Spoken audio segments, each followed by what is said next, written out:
All jobs updates को आपण मानक समस्त स्वागत। पूर्व वीडियो रु आमे बहुत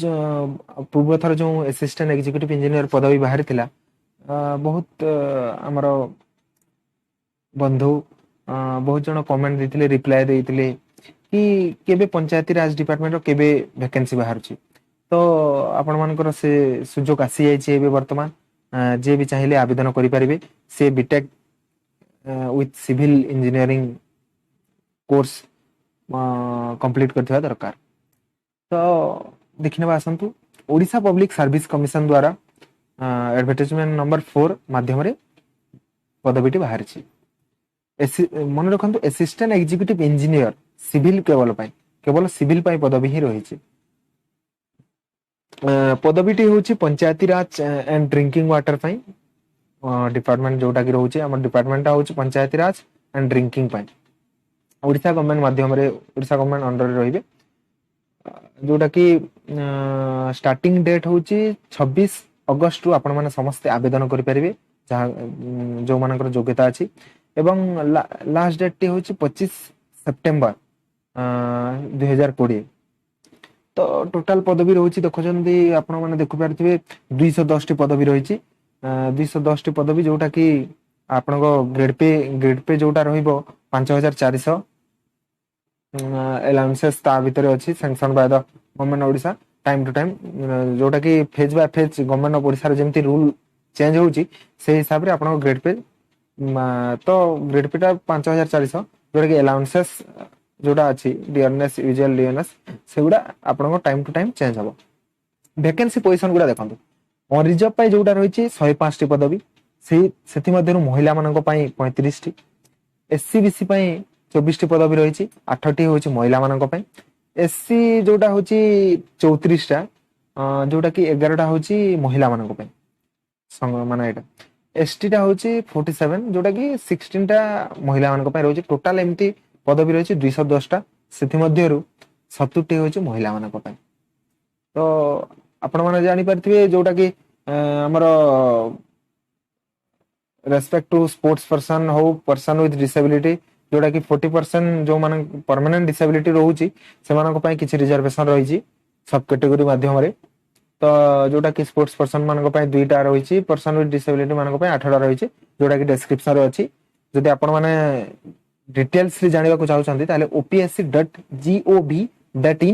को जाई कि आपण माने पीडीएफ डाउनलोड करिक देखि परिबे जोटा हमें एठी शो करछु सेटा आपण डाउनलोड करिक देखि परिबे। माने एठी ब्रीफली न जाय कि जोटा कि आपण माने जानिबा जो जिंसरा इंपोर्टेंट से जिंस ऊपर हमें टॉपिक रे आगु को बढ़िया ए जिंस विषय ब्रीफली जानिबा को चाहउछन्ती से माने पीडीएफ टी डाउनलोड करिक देखि नियंतु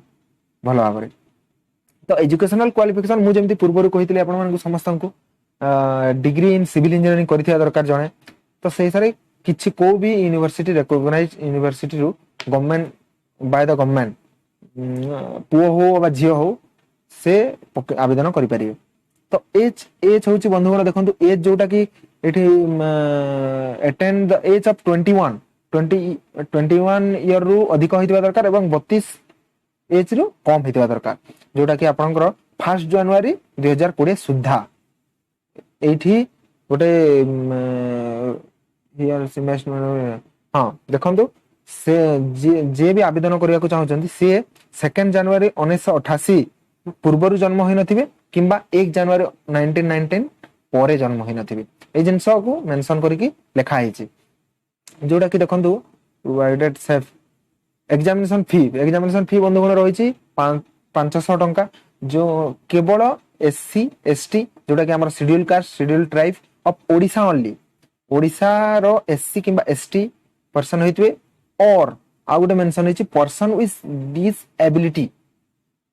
जोटा को आपण पूर्वरु कहितली 40% डिसेबिलिटी हेतिले तांको पई केवल पैसा मागणा तांको ही एक्सक्लूड कराइछि माने छडा आइछि तांको एससी एसटी और जोटा कि आपण परमानेंट डिसेबिलिटी 40% और मोर जांगर डिसेबिलिटी अछि तांको ही फ्री अछि। बाकी समस्त जनरल कैटेगरी और ओबीसी आपण जो एससी बीसी कहउछन्ती समस्त को 500 लगा आवेदन करिया पे देबा पड़िबो। मेथड ऑफ सिलेक्शन देखंतु बंधुगण the selection candidate required post shall be made on the basis of written test and viva voce test आपनकर रिटन टेस्ट हबो जोटा कि प्रिलिम और मेन माध्यम रे दुईटा एग्जाम हबो तापर भाइबा वॉइस टेस्ट हबो जोटा कि देखंतु आपनकर प्रिलिमिनरी मेन जोटा मु एबे जोटा कहली ऑब्जेक्टिव टाइप मन मन रखंतु ऑब्जेक्टिव टाइप जोटा कि आपनकर कॉम्पिटिटिव एग्जाम बेसिस जेमति कंप्राइज एज फॉलो जोटा कि आपनको दिया हैछि shall be one paper of question 100 questions carrying 100 marks with duration of 1.5 hour 1.5 घंटा आपको समय मिलिबो 100 क्वेश्चन 100 मार्क ऑब्जेक्टिव रे multiple choice question with negative marking रहिछि बंधुगण देखंतु बहुत जण कमेंट रे पचारंती कि नेगेटिव मार्क रहिछि ना नाही तो इथरे नेगेटिव मार्क रहिछि एग्जाम रे 0.25 मार्क एवं 1 मार्क फॉर ईच क्वेश्चंस देखंतु द मेन एग्जामिनेशन सेटा प्रीलिम एग्जामिनेशन भाई आपन को जेमति मु कहली कि रिटन एग्जामिनेशन दुईटा लेवल रे हबो प्रीलिम और मेन तो मेन एग्जामिनेशन टा देखंतु आपनकर 150 क्वेश्चन कैरीज करूची जोटा कि पर question 2 marks total marks is 300 and this is time duration is 2.5 hours माने 2.5 घंटा आपन को टाइम मिलिबो जोटा कि नेगेटिव मार्किंग अछि 0.5 मन रखंतु प्रीलिम रे आपनकर 0.25 रहउची एवं मेन रे 0.5 रहउची बंधुगण ध्यान दे सुनंतु प्रीलिम रे 0.25 रहउची एवं मेन रे 0.5 रहउची तो जोटा कि मु कहउतली आपन मानन को general studies including basic science and general awareness knowledge जोटा कि आपनकर मेन एग्जाम रे पडुची पेपर रे सिविल इंजीनियरिंग 300 मार्क स्पेशलाइज्ड जोटा कि आपन जोटा कि नेति आ भाइबा वॉइसटा होची आपनकर 75 मार्क देखंतु प्रीलिम टा हबो 300 general studies including basic science and general awareness knowledge 300 mark specialised paper relating to the stream of civil engineering 300 mark एवं viva voce test will be 75 marks the broad outlines of the syllabi for the above said examination are annexed जोटा कि आपण मानकर देखंतु place of examination मानो place of examination को हम जदी आसे the written examination will be held at Cuttack it may also held at Bhubaneswar Baleshwar Berhampur and Sambalpur depending on the number of candidate applied for the from the respective zone as decided by the commissions देखंतु बंधुगण written examination ता आपनकर कटक रे हबो